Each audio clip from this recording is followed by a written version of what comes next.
Qualidade não é diferencial, é obrigação. Eu costumo dizer que o consumidor é safado. Se ele precisar trocar, você ele troca. E o que eu vejo muito hoje são as pessoas querendo empreender para fazer coisas que todo mundo já faz. Então o processo de branding, no final das contas, você acaba tendo uma série de coisas que implicam no próprio negócio. Se vai começar um negócio novo, já começa pensando o que você vai trazer de diferente. Tem seus momentos tristes, mas eu acho que eu sou um trator nessas horas de vambora, bora.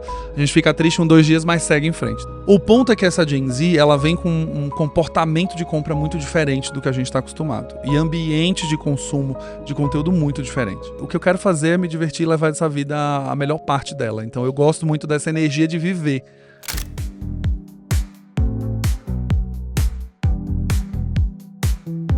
Nem tente me podar. Olá, sejam muito bem-vindos a mais um episódio do Nem Tente Me Podar. Eu sou a Cris Ribeiro, host e presidente da marca Caderno Inteligente. Hoje, o meu convidado é mais que especial, porque ele não é só uma referência para mim, mas também uma referência para minha empresa. Mas eu quero apresentar um pouquinho ele para vocês.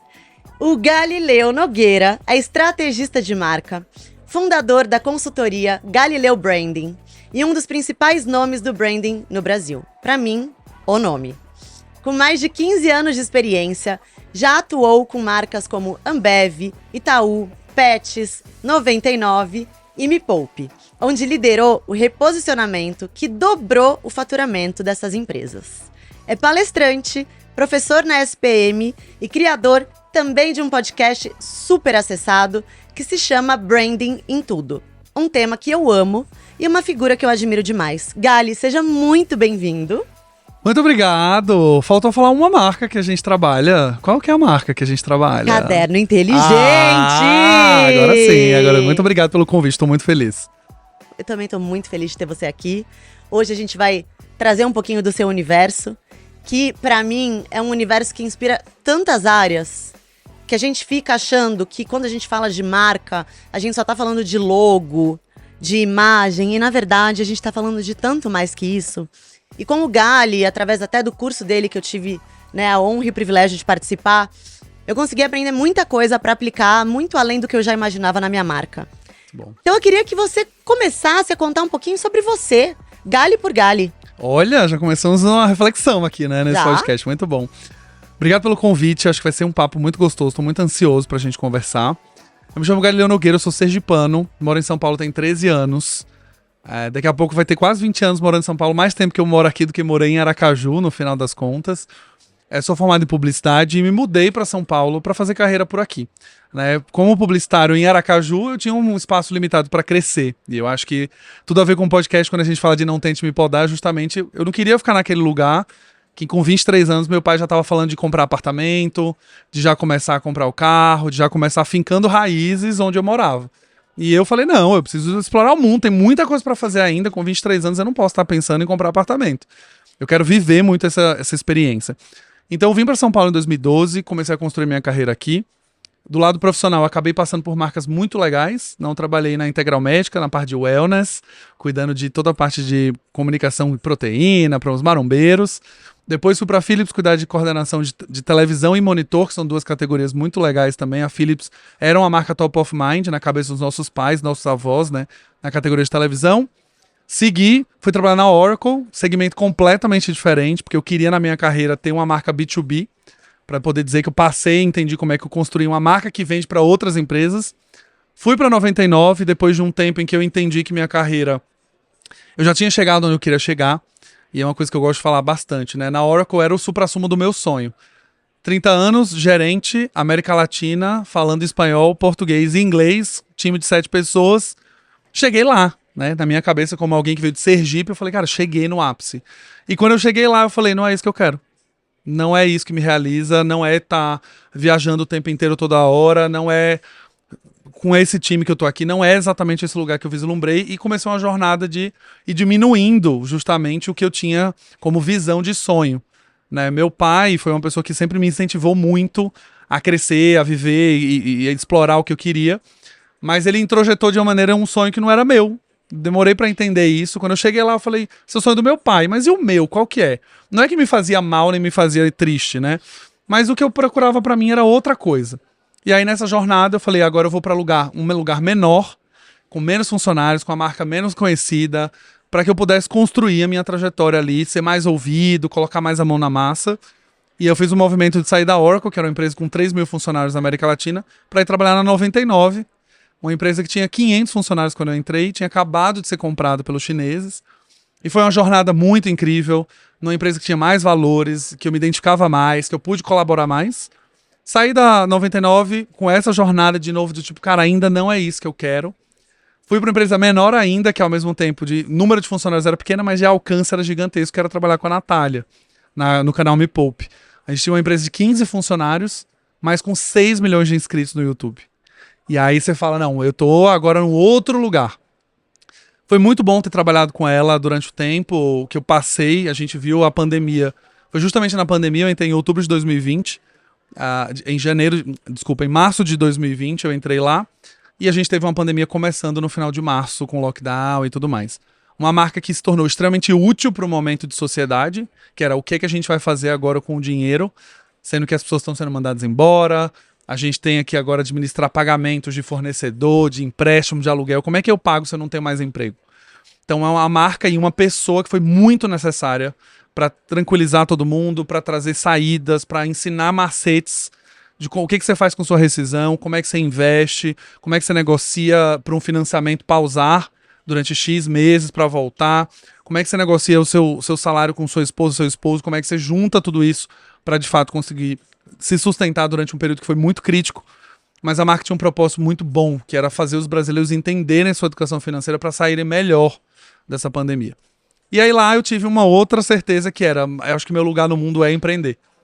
É de fato construir o meu negócio para colocar aquilo que eu acredito no mundo, tanto para mim com os meus produtos, como para as marcas que a gente atende. Caderno Inteligente é uma delas, a gente conversou muito sobre isso, a gente vai falar sobre o episódio. E no mais, eu sou baladeiro, saio toda sexta-feira, todo sábado. Sou essa coisa do empreendedor que viaja bastante, mas ao mesmo tempo tem uma brechinha numa sexta-feira, pega uma balada, no outro dia pega o avião e vai. Comecei a valorizar bastante minha família nessa coisa de mudar para São Paulo. Comecei a enxergar tanto a distância como os meus pais também, pessoas que eu preciso estar mais próximo, né? A distância mostrou que família é tudo. Sim, realmente. E sou essa pessoa que vê a vida com os bons olhos. Eu acho que a gente tem a oportunidade para ser feliz em todo momento.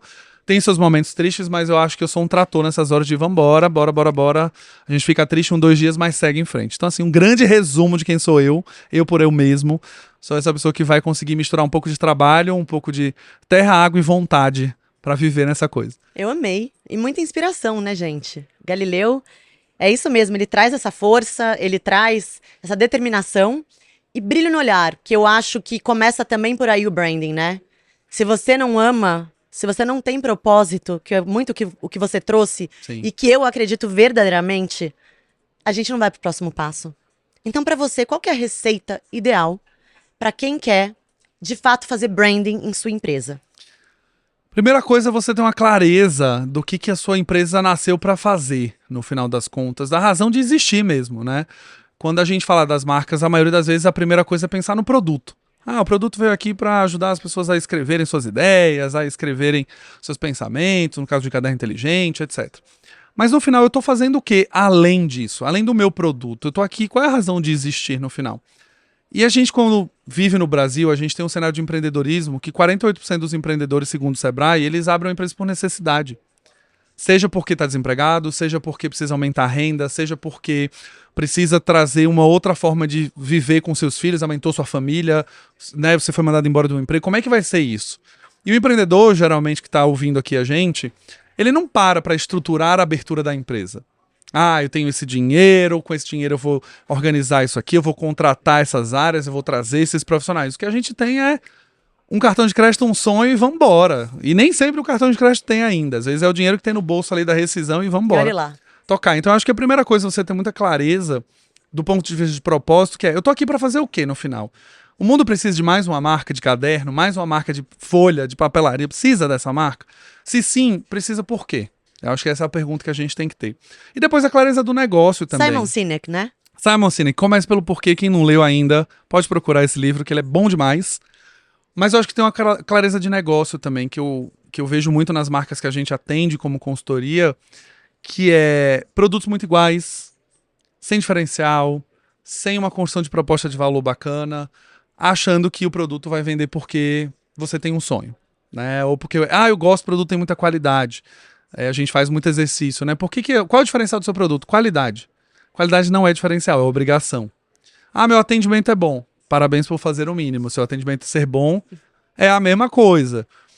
Não, mas eu tenho um produto que você tira a folha, consegue ser mais sustentável, consegue atender a necessidade. Aí a gente começa a ver um diferencial claro. E o que eu vejo muito hoje são as pessoas querendo empreender para fazer coisas que todo mundo já faz.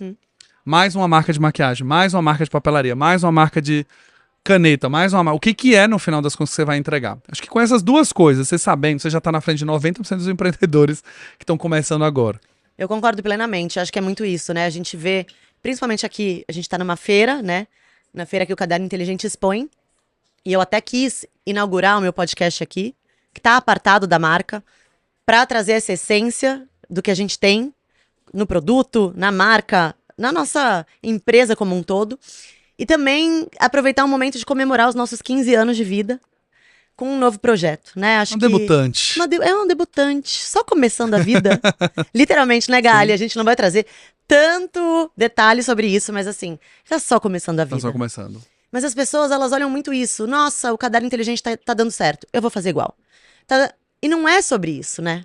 Eu acho que você trouxe tudo. Não é um copy-paste. Se vai aprender, se vai começar um negócio novo, já começa pensando o que você vai trazer de diferente. E algumas vezes a gente se apega muito no produto, né? O produto tem que ser diferente. Às vezes a gente vai tem um exemplo que eu gosto muito, que é a pizzaria. Toda pizzaria tem calabresa. Toda pizzaria tem portuguesa. Mas por que você compra da pizzaria A e não da B? Porque ela pode ter um atendimento um pouco mais legal, uma linguagem mais divertida. A pizza ela não é redonda, ela é quadrada, e isso te chama atenção porque ela é diferente. Você tem uma embalagem que dá vontade de você comer, você tem uma experiência agradável no aplicativo para fazer o pedido, ou na experiência no site. É uma pizzaria que tem sabores inusitados, que você sempre quis comer e nunca teve coragem porque não encontrou outra pizzaria. De alguma maneira você consegue criar uma diferenciação que não necessariamente é no produto.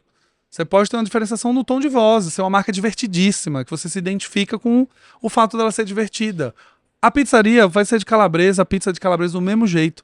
Mas você gosta mais dessa porque essa tem um tchan na caixa, você dá vontade de fazer um unboxing porque ela é divertida. E outra não. E tem posicionamento em lugar para todo mundo. Então quando você fala aqui de caderno inteligente, qual que é a receita geralmente? Você tem um líder ali que está dominando a categoria, eu quero fazer um produto igual para brigar com ele. Dificilmente você vai conseguir roubar o lugar de quem já está liderando. A não ser que você venha com uma proposta de valor e inovação acima do que o seu concorrente, que é o original ali, está fazendo. Mas até aí, se você não teve nem a capacidade de inovar desde o início, quem dirá inovar para superar o seu concorrente.